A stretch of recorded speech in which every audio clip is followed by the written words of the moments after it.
Well, you just heard him say he was right 70% of the time, wrong 30%. How would you grade him? Here's the book on Alan. Quarter later. He has the lamentable lamentable tendency or personality trait of needing to be liked, which is not the best thing to have when you're the chairman of the Federal Reserve Board. So we saw him bullish on technology in March of 2000. We saw him ever so unhelpfully urge the American homeowner to consider adjustable rate mortgages at the very bottom of the interest rate cycle in the mid-aughts. He is a front-running momentum kind of guy, and Wall Street's full of them. He is just a guy in a business suit. That's Alan Greenspan. And he made a lot of other guys in business suits quite wealthy during his time in office. He was viewed as very much the Michael Jordan of economics. Not by everyone, Margaret. At the time, okay, so there was definitely a cult of personality there. Absolutely. Tell me why early on you were a skeptic of his.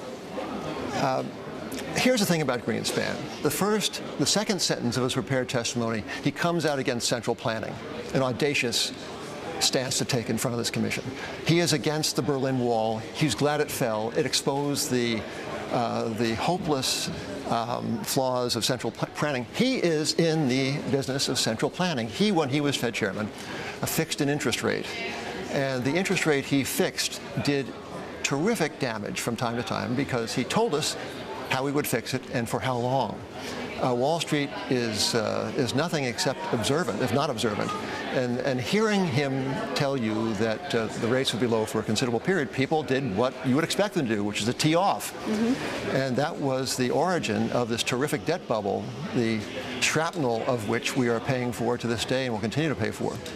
What do you make of some of the things that he said in this testimony today, particularly in regard to what he characterizes as very much a prime role of the GSEs, a Fannie Mae and a Freddie Mac, in contributing to the crisis? He also did admit, he says, that the banking system was undercapitalized for some time. Let's listen in specifically to what he said, because he did say they might have gotten it wrong for a good 50 years here.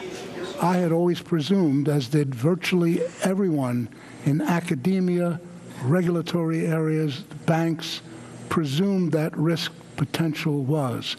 Having failed there means that we were undercapitalizing the banking system probably for 40 or 50 years. So besides keeping money cheap for an extended period, what do you make of that? Self-exculpating nonsense. A reason that the banking system was undercapitalized, if it was certainly illiquid, was that people came to trust the Federal Reserve as the great savior. Greenspan, as you alluded to earlier, came to be seen as kind of the Wizard of Oz. He would be there. He would be there in times of stress, in times of sorrow. He would be there with a rate that would make everything right. And in those circumstances, people naturally took an extra increment of risk. What never seems to come out, certainly not in this financial war crimes show trial they're having, is how other countries have done it better and how we used to do it better. For example, Brazil has this charming regulatory idea that owners and stewards of banking institutions ought to be responsible for their solvency. And in Brazil, if you are a director or a principal shareholder and the bank fails, your entire net worth is at risk, as it would be, as it was, in the partnerships of Wall Street and yesteryear. Greenspan came to Washington as the acolyte of Ayn Rand, the most radical and storied individualist of the 20th century. And he left, to quote the title of Fred Sheehan's new book, a panderer to power. That's the book on Greenspan. Well, he would say, and he has said in this testimony, that basically, even if they were at fault, even if their job at the Fed was to regulate, they didn't have any powers of enforcement. I'm going to let that go because I'm not self-exculpation. Alan Greenspan turned a blind eye to the regulatory powers of the Fed. That is established. What is more interesting to me is his responsibility for the federal funds rate. That is the overnight lending rate that the banking system receives from the Fed. It's the Fed's gift to the banking system.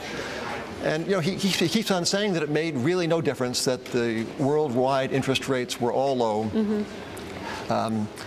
So he was a genius until he had no responsibility, which is this cycle of his The career. rise of China and the rest sort of changed things. Longtime critic of the Federal Reserve Chairman, who's been playing defense basically all morning long, saying no one saw this coming, and basically we were wrong 30% of the time during his more than 20 years in office. You're saying it was more than that. Yeah, it was more than that. What I really object, I mean, I am competitive with anyone who claims to have made errors on Wall Street. I am not the farthest behind in the contest for the most errors in a career on Wall Street. I will insist on that. What is absolutely infuriating about Greenspan is that he heaps disdain on the people who did see this coming because they were not among the great and the good with whom he conversed at the Federal Reserve System. Interestingly, no questions acknowledging those who have come forward to say that they did in fact see it coming. If we can see this cartoon, this is from my publication, Grant's Interest Rate Observer, from 2002, which shows you that we were early, as we have customarily been since our founding 28 years ago. So that's 2002. And you're saying there basically what you were saying. Greenspan as the Wizard of Oz was how he was sort of perceived in the financial community. Yeah, if we have there might be a graph accompanying this. It'll show you how far the housing bubble had to go from there before it popped. Anyway, whether or not, trust me, this is not the top. 2002 was not the top. Okay.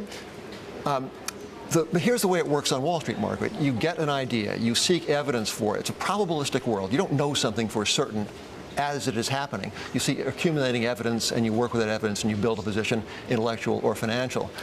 Greenspan seems not to operate in that world of practitioners and practical thinkers on Wall Street. He is in the cosmos of theoretical economists with whom he consorts in private conference, of course.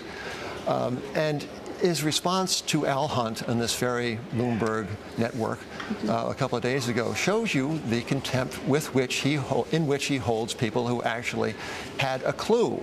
And it is God-provoking. This man telling us that we had no business being right.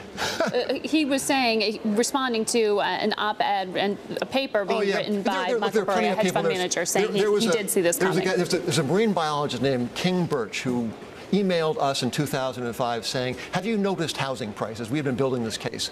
There were hedge fund guys, Alan Fournier. I mean, I could go on and on. These are people who this is not like winning the lottery by guessing. This is by having an open mind. And by the way, if you have a closed mind, you pay the price in the private sector, which he seemed to have favored during his years with Ayn Rand. Well, I'm just getting started, Margaret. I know you are. You've got a lot to say.